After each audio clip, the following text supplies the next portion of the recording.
Okay, guys, I need to get this off my chest, okay? Because I've been spending an awful lot of time since I first learned that Milos Raonic was not getting a wild card into Wimbledon this year. I found that very, very hard to believe and couldn't quite understand how the AELTC could come to the conclusion that Milos did not deserve a wild card, and 8 of the British players did. So I've been putting a lot of thought into it, and I thought, let's have a look at what Milos has accomplished. He was the number 3 player in the world.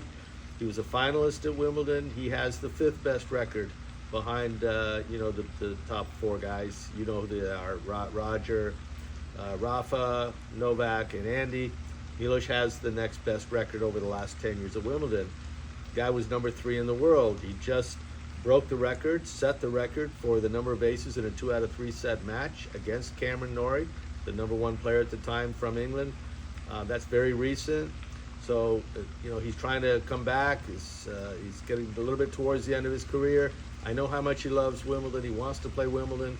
And I think a lot of people wanted to see him play at Wimbledon. So, big disappointment that he wasn't given that wild card, and just trying to figure out what exactly the committee was thinking in making these decisions. I've been listening to Nick Kyrgios. I really love his commentating. I think he's great at it, and I would love to talk to him about this and hear his opinion.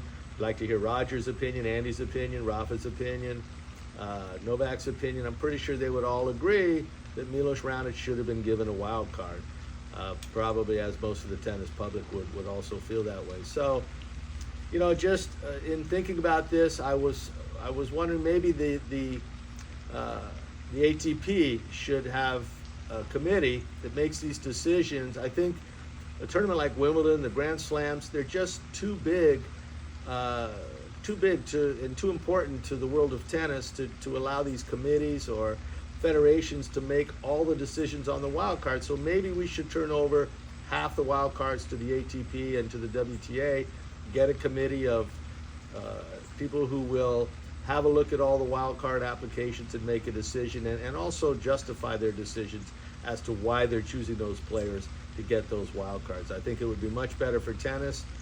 I think we should think about that, and hopefully it'll come to fruition.